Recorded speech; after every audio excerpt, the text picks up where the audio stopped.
All right.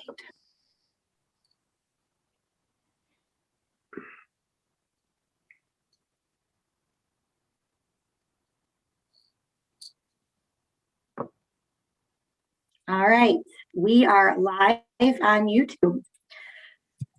So thank you so much for all of you being here today with me. My name is Jessica Hayes, and I am the Work-Based Learning Coordinator with Alignment Rockford. We are here live again today on our weekly live Wednesdays.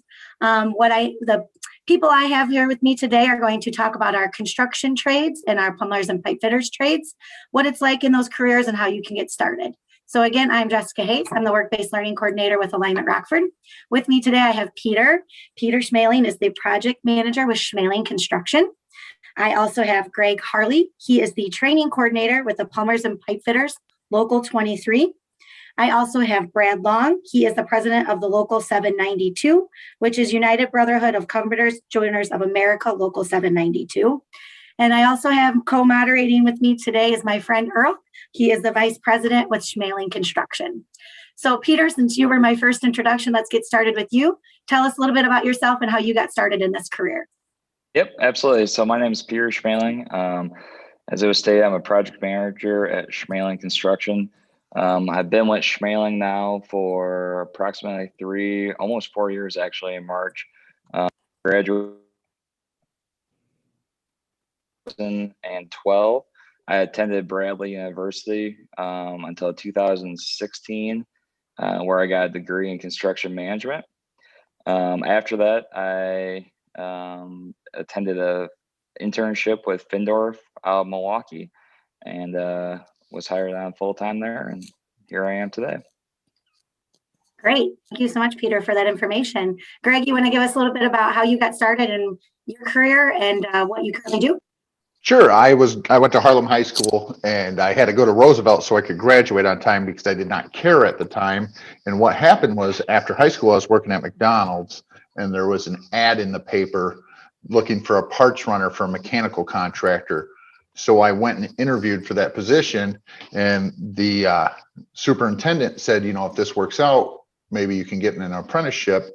I went home and told my father about the opportunity. He goes, yeah, that's what I do, which is hilarious because I knew we did HVAC, but I didn't know anything about apprenticeship, which is a huge fault in the industry for not passing that along at the time. Applied for apprenticeship in 1998, began my apprenticeship, and then graduated college a couple years later. And for the last 10 years, I've been the coordinator, but I'm actually a HVAC refrigeration technician by trade. I've had the opportunity to work all over the country. That's great. And we'll definitely want to hear more about the opportunities in the trades and the apprenticeship programs here a little bit later in our discussion. So thank you for that. Brad, you want to tell us a little bit about yourself and what you do, and a little bit about the construction trades? Sure. So I graduated through high school and went, from job to job, from restaurant industry to Builder Square, if you remember that back in the day. Answered, it was looking through the classifieds, looking for something better. And there was an opportunity for a pre-apprenticeship program through the Contractors Association. It was a pilot program. And I applied for that and was successful in getting accepted into that. And it was basically, this pilot program had you go into Saturday morning classes at Rock Valley College all summer. And if you got through that, they would try to place you into an apprenticeship program. And that's how I got started. And I went through the apprenticeship program, worked for various contractors, doing general carpentry and all phases of carpentry, really. Including working for Schmeling Construction, and eventually took this job as business representative for the Carpenters Union. Great. Thank you so much for those great introductions. And what we really want to talk about and what we want to know and our students really like to hear is what excites you about the day? What excites you about your job? What would make them excited about what their day is like? Greg, if you could give us a little bit about that. You know, one of the things that's exciting is getting to go to a different place all the time. With any of the building construction trades, one of the things that people will tell you is not going and looking at the same crack in the wall or same spot in the ceiling or same spot on the floor, looking at the same faces. You're going to different sites and different locations, getting to interact with different people throughout the community in all of Northwestern Illinois. And that's one of the most exciting things. It's really exciting when it's 70 degrees out and you get to work outside and it's clear weather. It's not so exciting last week when it was -10 out. So you're saying you like the 50-degree weather, right? The weather is the worst and the best part of the building construction trades. How about you, Peter? Yeah, I would have to pretty much echo that, honestly. You know, coming into work every day, I'm not completely sure where I'm going to be throughout the day. Getting to go into all different types of facilities that most people never get to see, from hospital ORs to hog processing plants to, you know, different banks and such. You really get to see the guts of different buildings that most people will never get to see.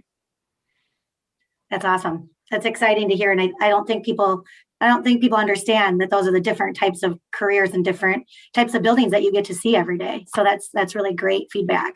Brad, you want to tell us a little bit about what excites you about your job?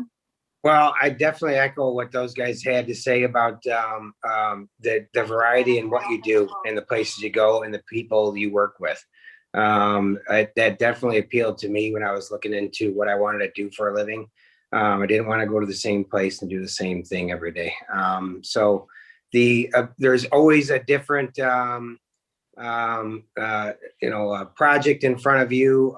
You're working with different team members. You work with and as a team, and you're problem solving. So you're looking at different aspects of everything, and again, it just the ability to use your mind, and it's physical, obviously, like Greg was talking about, the heat and the cold.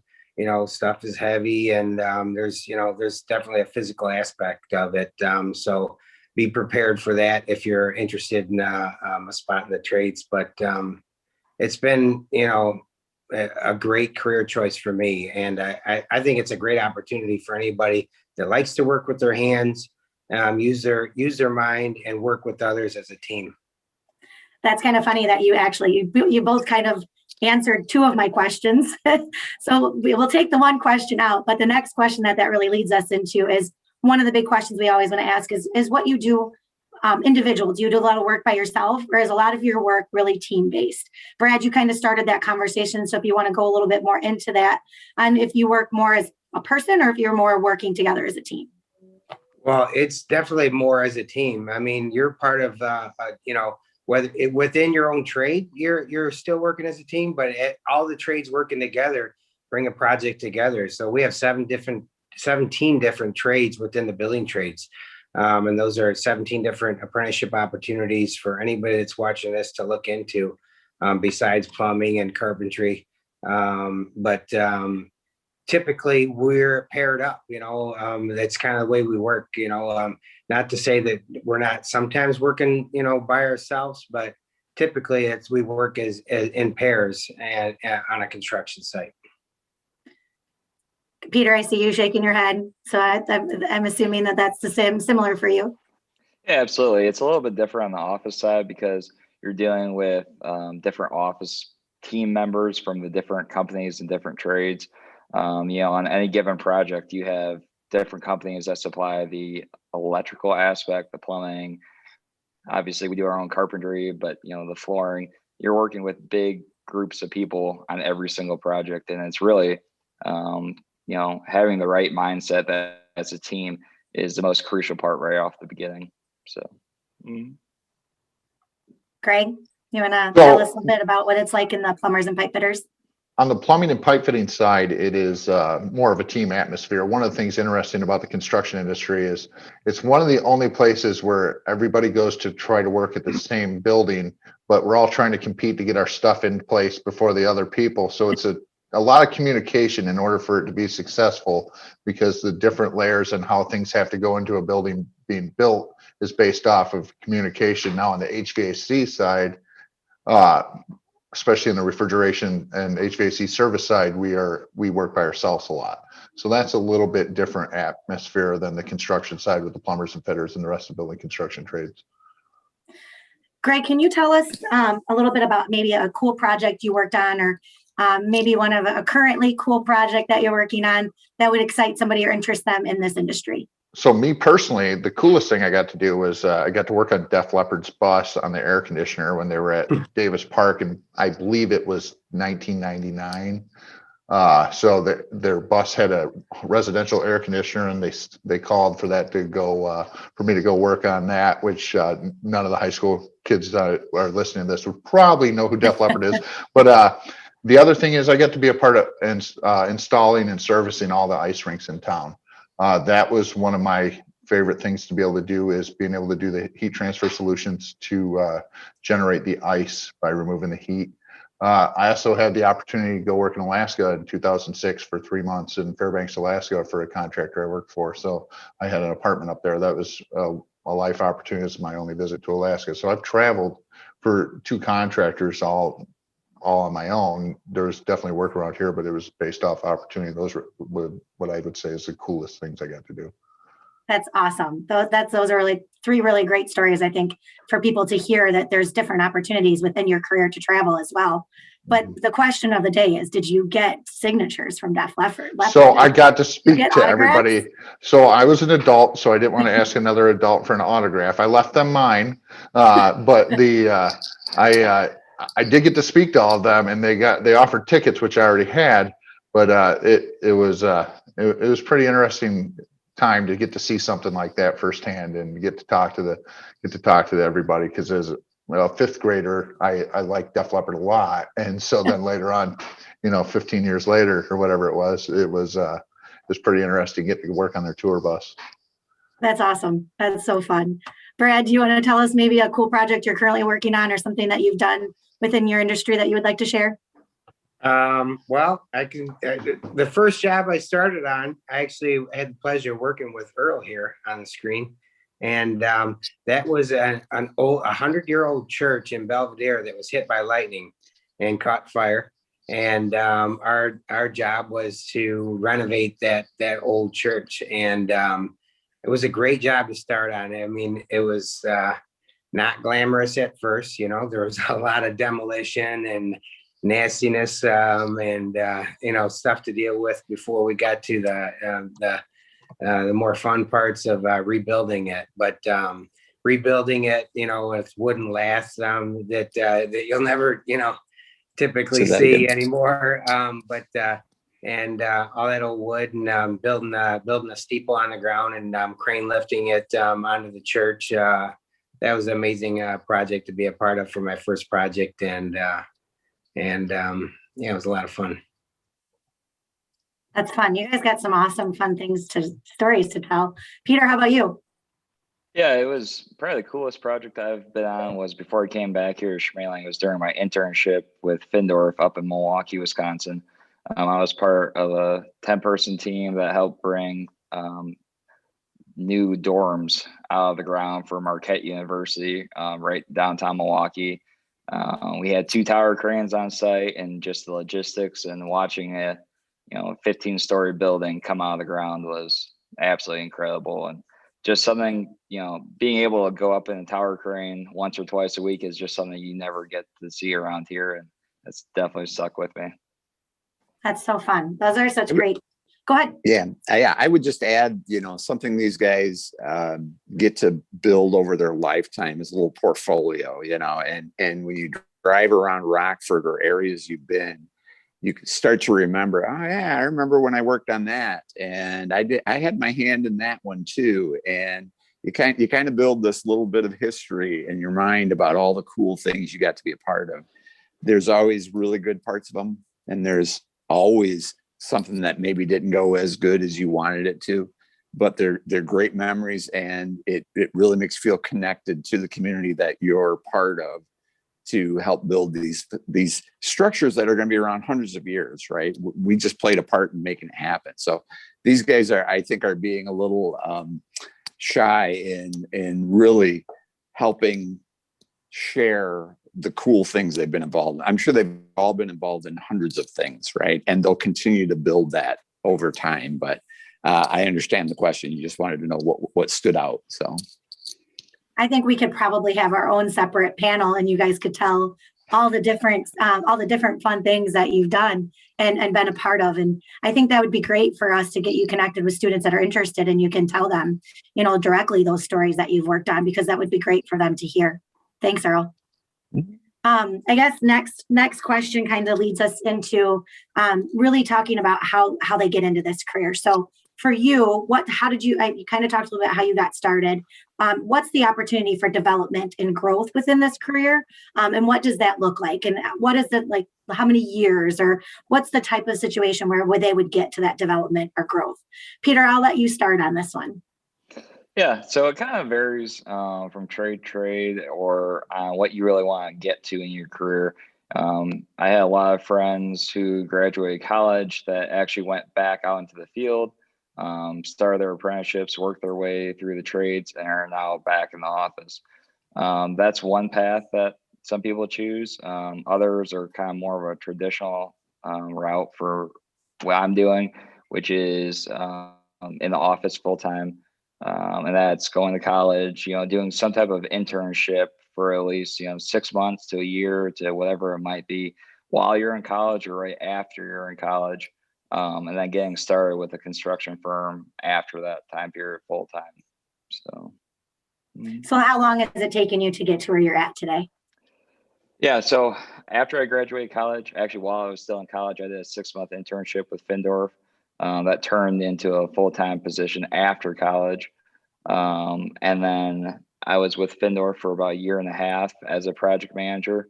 And then I transitioned back home to here, where I'm still a project manager. So, but it kind of varies from company to company as well, depending on the size of the company.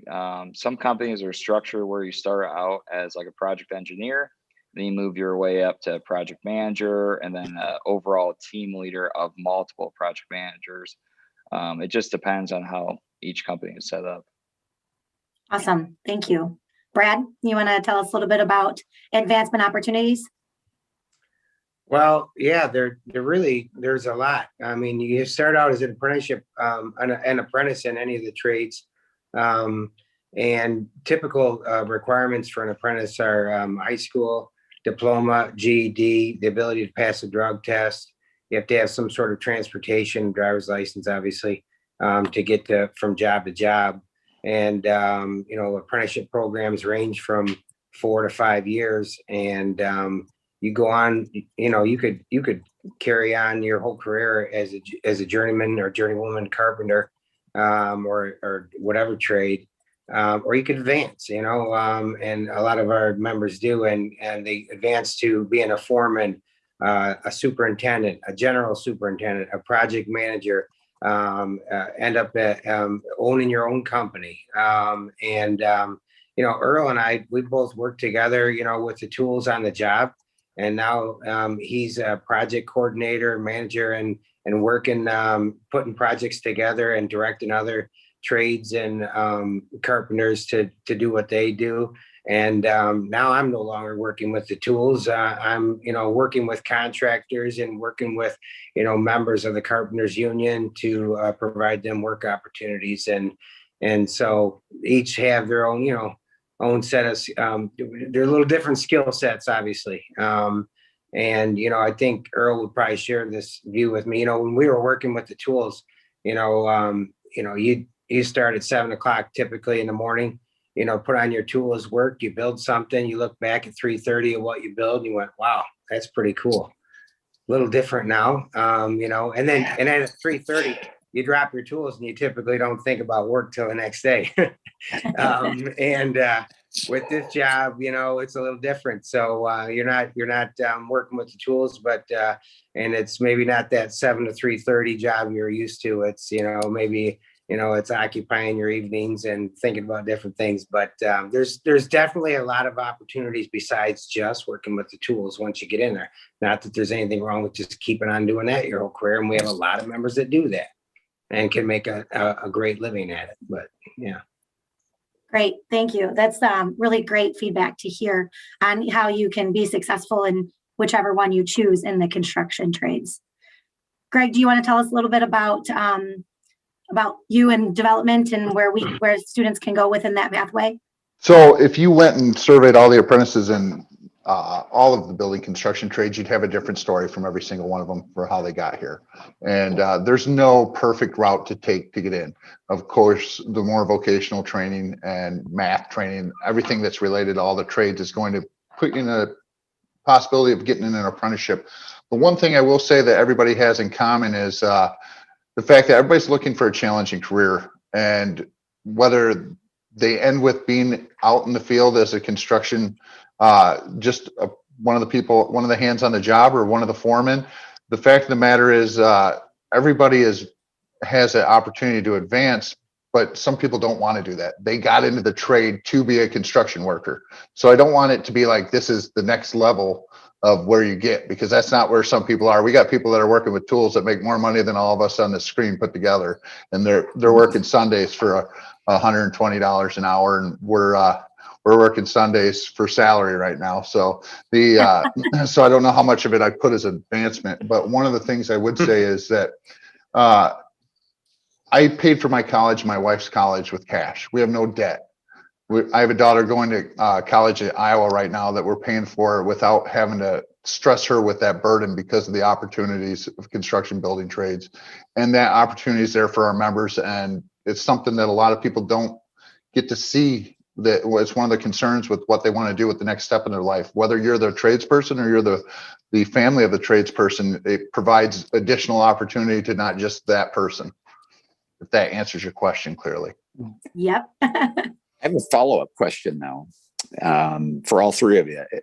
If you could pick one high school class that helped you the most, or one skill you learned in high school that has helped you the most to get to where you are now, which one is it? And I'm sure it's different for everyone, right? We all have, good skills, bad skills, whatever you want to call it. But I'm just curious what your thoughts are on that. I want to start with Greg on that one. Well, I'm an administrator of a school, so all the ways I decided to get out of school probably helped me to run this position, because I've heard it all, because I started it all. So I will tell you, we had a class at Harlem called Adult Living, and you learned some basic home repair, you learned some basic cooking, and you learned how to sew.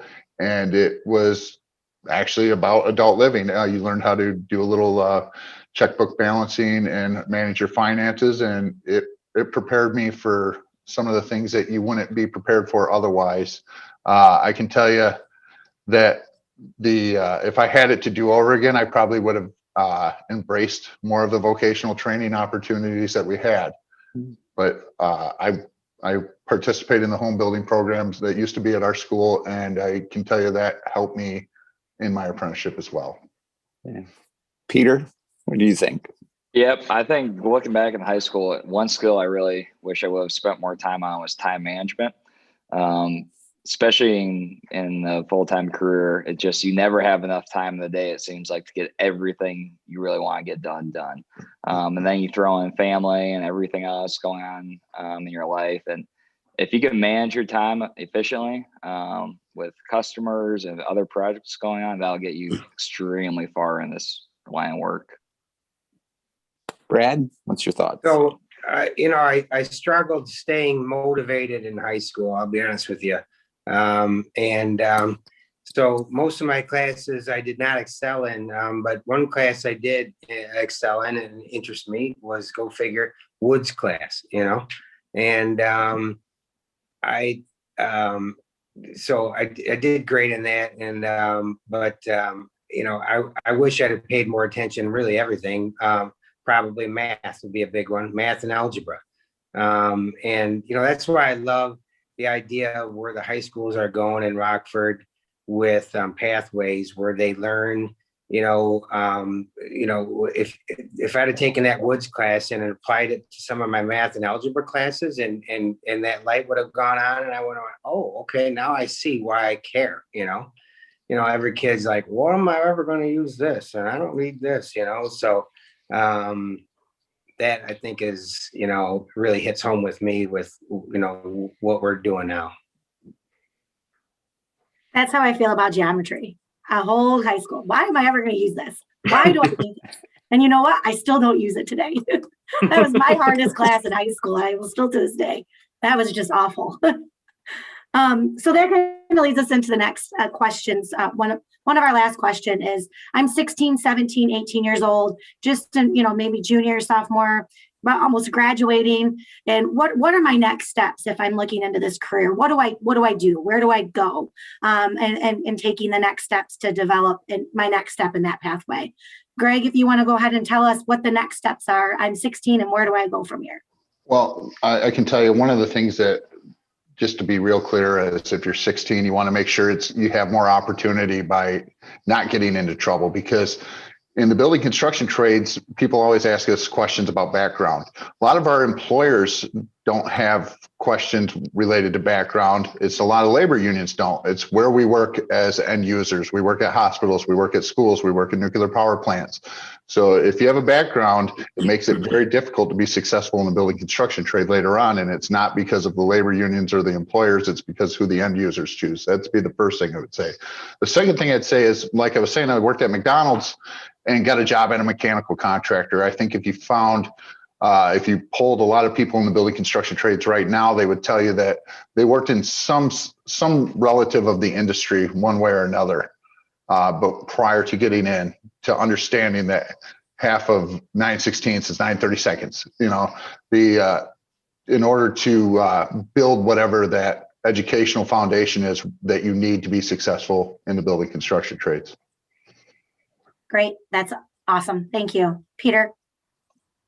Yeah, from my perspective, if you're 16, 17, and you have the opportunity to volunteer with Habitat for Humanity, I think it's a really great way to get involved with what we do on a daily basis.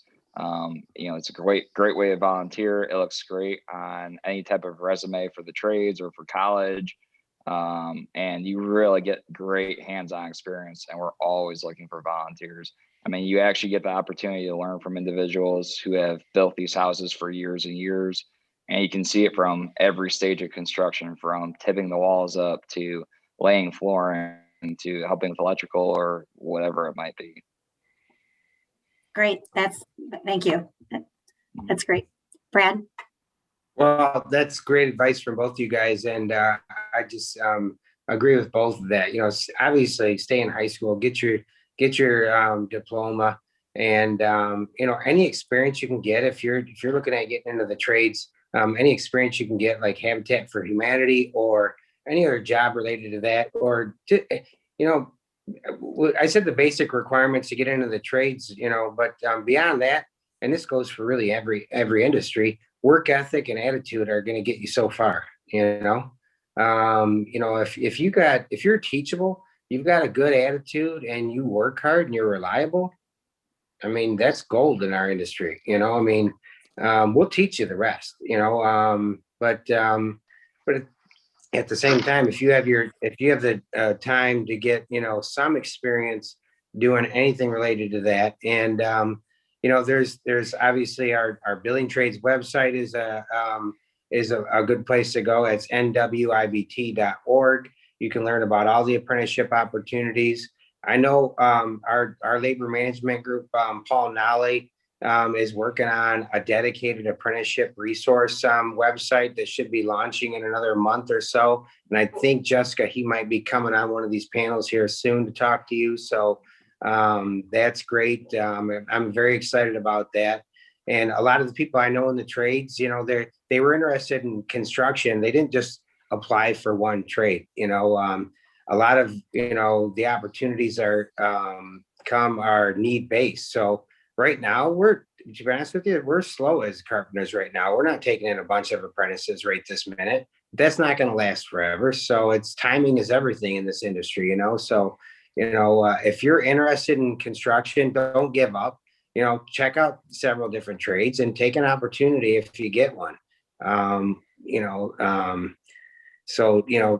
Or do something in the industry to keep you, occupied until that opportunity comes, and don't stop trying, Thank you all so very much for that advice, and giving them the opportunities to know what the next steps are to take the steps in this career. Earl, do you have anything else you'd like to add? Yeah, I'll just tag on to what Brad just said there. And, you know, if you really like construction, right, just, you got to stick with it. I remember in the early days, as Brad talked about, when we were just starting out, there was a year where I worked for 14 different contractors. You know, it'd be 2 weeks here, 1 week here, that kind of thing. And so you have to be patient, learn as much as you can. The more you learn and the better you are in attitude, Brad is spot on with the attitude. If you've got a great attitude and you're willing to learn, this construction industry will teach you what you need to know. We want you to come and help us, right? We need the new generation to come replace us, right? Us old people are getting ready to head out the door. We need the young talent to come in. There's going to be plenty of opportunity. There's going to be plenty of building to do over the years. Building never stops. If you're not building, you're rebuilding, right? So there's always going to be opportunity. But it really is perseverance. And you know what? Here's the other thing. I would just throw this out. If you're 17, 18, not sure if you want to do this for the rest of your life, that's okay. You can do it for a few years. If you like it, you can do it longer. If you don't, it's a skill you will always use. You move into a house, you got to hang a door, you got to fix a pipe, you got to, reroute a duct or whatever. You will always use these skills. These are timeless in what you can do with them. Thank you all so very much. It's such wonderful information for our students. And I think it's safe to say that if my students or anybody reaches out with any questions or job shadows or guest speakers, all 4 of you would be willing to interact with those students and answer any questions, anything that they have, or if they want to come see the job. Absolutely. And hey, Jessica, I just want to throw out there real quick, just because, with the exception of yourself, just because it's all males in here, it might be a male dominated industry, but it's open to women too, and female construction workers. And so they should be started early too, if it's something they want to do to have a sustainable career, to be able to provide for their family, because that's the only way we're going to change it from just being a bunch of men. So I'm not sure you guys want me fixing a pipe. I will put that out there. Maybe I would probably be a quick learner, but I'm not making any promises.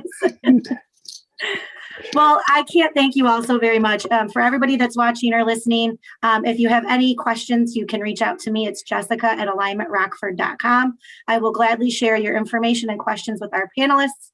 And I cannot thank you guys all very much for being here today and taking this time. And I look forward to talking to you all again soon. thank you. Thanks. Have a good rest of your day.